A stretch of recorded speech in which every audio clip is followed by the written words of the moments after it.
Today is our 4th of July episode, and we have the wrong beer and the naked man with a sparkler.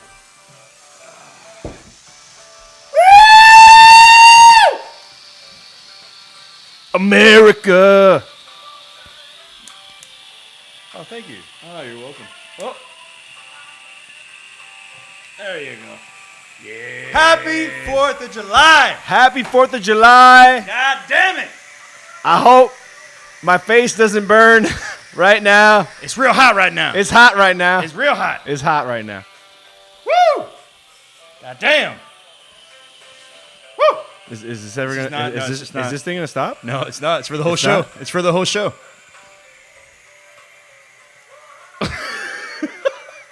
And It smells delicious. yeah, It right. smells pretty good actually. It's not bad. There we go. There we go. Yeah, it's done. All right. The sparkler wanted to celebrate more than we did, so happy 4th of July, everybody. Just so you guys know, these sparklers are from a blue martini in Kendall that my wife and another Found. friend of, They were on the floor. another friend of ours. They ended up in their purse somehow. I don't know how that happened, but allegedly, It's under allegedly. It's in the specific clause under the finders keepers policy. It actually works in America. So You look like you're in your 4th of July outfit. You're ready to hit the. You're ready to grill right now. yes, You're ready to hit the grill. Yes, definitely. I'm so ready right now. You have no idea. I got to tan all of this. Hey, and for those Republican viewers out there that are concerned about the kind of beer that we have, just pay attention as to what side of the wall the beers are on. All right. Yeah. So, I'm just saying, we're trying to keep everybody happy here. Don't want any problems. Damn right. Damn right. And you guys know it's delicious. Come on. You know how many cookouts I've been to where you guys drink Coronas? That's right. Man, so What we got going on for this special occasion? God damn it. yeah, today in this episode, we're gonna be discussing the most American-made car index. Basically, what cars is America pumping out the most of? Jack, say pumping out again. Pumping out, baby. What you pumping out now? What's going on? How many cars is America pumping out? You pumping out cars? We pumping out cars. All right, so this obviously embodies all the cars, even you want to say European or American, even some Japanese cars. Obviously, companies like Jeep are climbing up there, and we have some Honda Odysseys and stuff like that. These are all, keep in mind, cars that are foreign, but they are assembled here. Well, Jeep is not foreign. Well, I mean, to me it is. No, it isn't. So.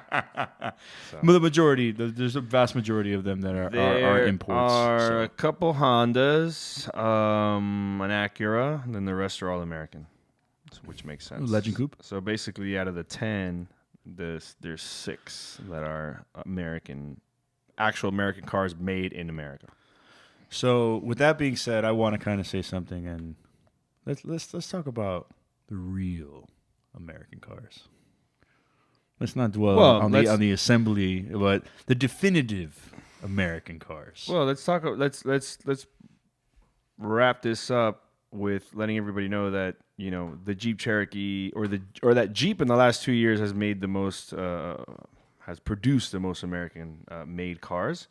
The Jeep Cherokee is the winner this year, made out of Belvedere, Illinois. And I used to think that Belvedere was vodka made in France. Grey Goose's biggest competitor. I wonder if they make vodka in Belvedere, Illinois. They do not. Second place, Honda Odyssey, made in Lincoln, Alabama. And the Honda Ridgeline is also made in Lincoln, Alabama. And what else we got? Ford Taurus, Chicago, Chevy Volt, Detroit, Honda Pilot, Lincoln, Alabama. Honda has a pretty big operation in that area. So that must be the major job producer in Alabama, other than meth And what else? Meth, barbecue, and beer. Yeah, meth. And Yeah, Budweiser. yeah. Budweiser, I'm sure, has a plant in Alabama. It's just a bunch of Cajun people working in a Japanese car factory. That's awesome. Nothing wrong with that. Nothing wrong with that. All right. Yeah. So if you find any teeth in your Honda Odyssey, Honda Ridgeline, or Honda Pilot, Or a sweaty tank top. they may have fallen out of somebody making that car. So just saying. Might belong to a assembly man or woman. Or if you find some crawfish or anything like that. We got the Acura MDX out of East Liberty, Ohio. Ford Explorer being made out of Chicago. The Ford F-150 out of Clay Como. Lake Como? No. Italy? Clay Como, Missouri. And Dearborn, Michigan. Jesus. And then the Chevrolet Corvette coming in at 10th. Kentucky. Bowling Green, Kentucky. I want some fried chicken right now. In 2017, the Jeep Wrangler was the most produced American-made car. So Jeep's crushing that category, I guess. That's pretty much it. And then moving on to what you guys really want to know is, what is the quintessential American car? Like when people think America and they think drunk, obese people. Big for nothing cars. This is opinions of other people, not ours. I'm saying from the outside looking in, when people are like America, there's a couple things that come to mind. One of them being, cars. What is America? What cars are they known for? Have they been known for? Are the most famous? To me, I would say the Ford Mustang is the most famous American-made car or American car. There was a period in time in American car making where all they would spit out were classics. We're talking about the Barracudas of our time. We're talking about the AMC Javelins of our time. We're talking about the Shelby Mustang. We're definitely talking about a time where every car company, American car company, was pushing out just majestic V8s, Hemis, the whole night, like just carbureted, delicious. You kidding me? Like the huge spoiler on the back. Like, come on, you like, smell the fuel inside. Yeah, pretty much what you did is you went to the gas station and instead of putting the gas into the car, you poured it on yourself because you smelled the same way. The glory days of 2 miles per gallon and 33 cent a gallon fuel. Now it's hybrid. Yeah, because gas is $4 a gallon now. Exactly. So, obviously, I'm sure not out of the list I just mentioned, a lot of them made it out, fighting. Till this day, we still have in production currently Ford Mustangs, the Camaro SS, or just any Camaro for that matter, and of course Dodge Charger and Dodge Challenger. Infamously, the Dodge Challenger was part of the good old boys, So you had the nice rebel flag on top and the Dukes making it all famous. So there's definitely a loss to where we don't really have that spontaneity anymore and all that stuff. And then, Well, there's not a huge market for exactly V8 monsters anymore. So, yeah. But, to me, the car that people, when anybody thinks about what's the most famous American-made car, it's going to be a Ford Mustang. Definitely. Or it could be a variation of a Ford Mustang. It could be a GT500. It could be, the GT350. It could be a Cobra. It could be a lot of things. But that is definitely the most famous. And they never stopped making it. From its inception to now, they've been making different models, some better than others, but definitely to me the most famous. So the history with the Ford Mustang and why it caught on and it was the most popular, it was genuinely known as one of the coolest cars of its time and the only kind like it, being that it was convertible and then they had the hardtop version in the 60s. Chevy at some point was like, we need to do something. and they came out with a Camaro, which was supposed to be the breakout, the Mustang killer at that point, which really didn't go down that way. Obviously, the sales weren't really what they anticipated, and Mustang is what it is today. It's, as my co-host said, the most popular Mustang or muscle car on the market right now, to be honest. Yeah, I mean the name of the car comes from the P-51 Mustang, which was an old fighter plane. Magnificent, beautiful creature in the sky. The head stylist of the car, his name is John Najjar. He was a big fan of the P-51 Mustang from World War II, and that's where that actual name came from. To me, the most beautiful Mustangs are the first generation Mustangs, which are 1964, 1965. You got the fastback. You started to get different iterations of the Mustang, but those to me are, I mean, some of the most. Just the lines in the car. It was an era where, it was form over function, where they were actually making what was on the drawing board. They weren't trying to, we need aerodynamics or no we science. need this or it was just, let's make it look as beautiful as possible and then stick an engine in it and call it a day. You also forgot the definitive Mustang, 1967 GT500. Oh yeah, Eleanor. Yes. Oh, it's that's one of the most. Any of you guys have now watched Gone in 60 Seconds for the 5 maybe millionth time in your life? You know how special that car is, and if you haven't, please do. It's definitely, in my eyes at least, the definitive Mustang. Beauty, everything. It's immense. But we also had these cars that I mentioned before. The Barracuda at some point, and then I think even the Charger had a huge spoiler. They were doing things, as my co-host said, very out of the box, no science, nothing. There was just very like, let's do it. No, there wasn't no science, no bean counters, definitely in the mix. Yeah, I think other than the Mustang, the Camaro would be the second to me, where people would say is the most famous or quintessential American-made car. The Camaro, again, another beautiful machine.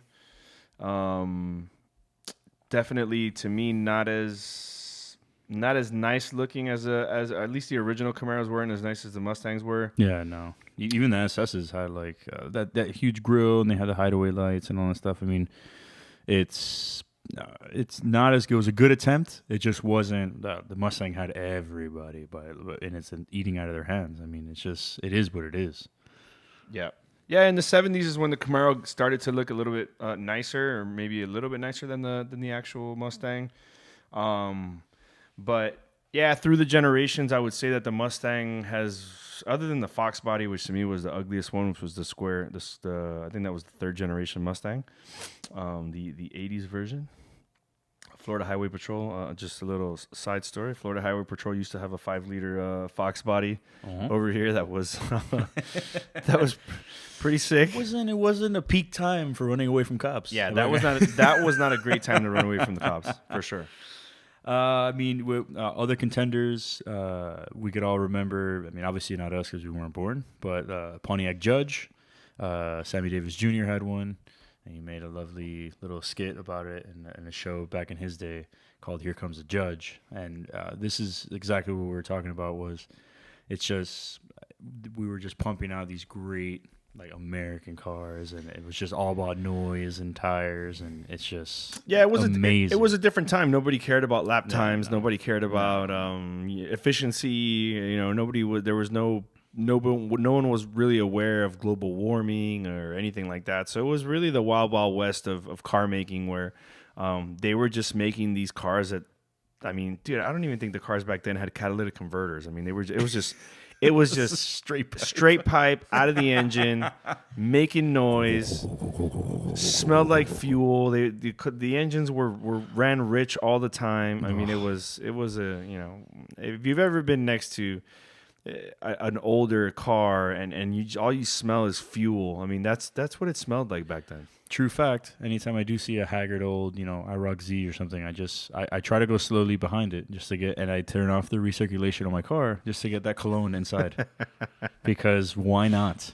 Why not? Yeah, no, it was a different time. Obviously, there's good things on the newer cars, but the older cars just have a certain charm and a certain just a certain thing, a spirit that is non-existent in the newer cars. Yeah, there were all the let's talk about the interior of these cars. They were mostly featureless because what you had was a great soundtrack in front of you.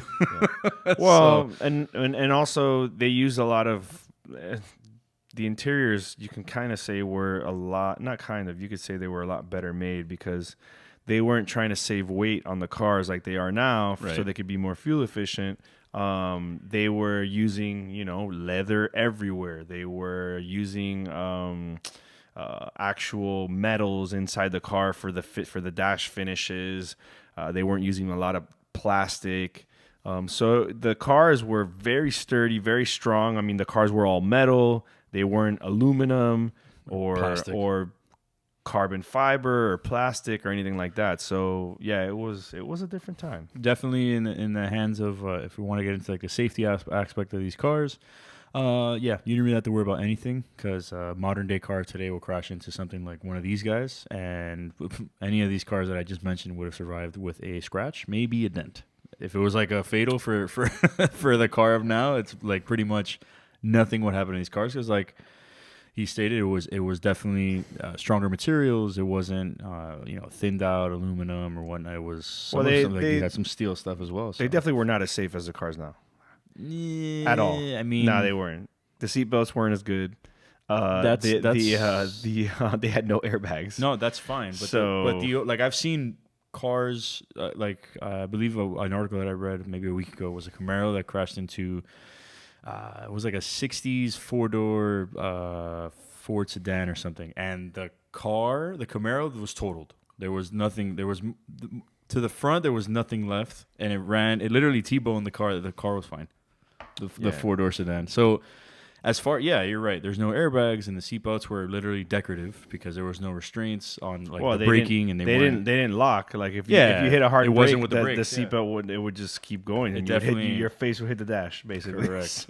So there's definitely pros and cons to the old cars, but flare wise, jeez. Like, come on, man! You need to alter the vehicles nowadays in so many ways to hear you from blocks away. Yeah, and the newer Mustangs are a lot nicer than the Camaros, and they're a lot.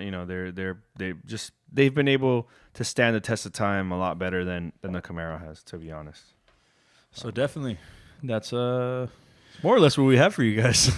So July 4th episode. If you guys have any suggestions as to something you think is more quintessential than the cars that we talked about, definitely leave comments. American cars.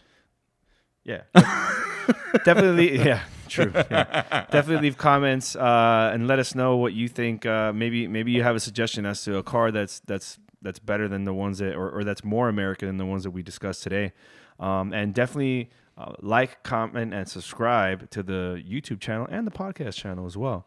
That way you can get, and make sure your notifications are on. So every time we upload a new episode, you'll get notified. You can check it out, and you can get all the delicious info.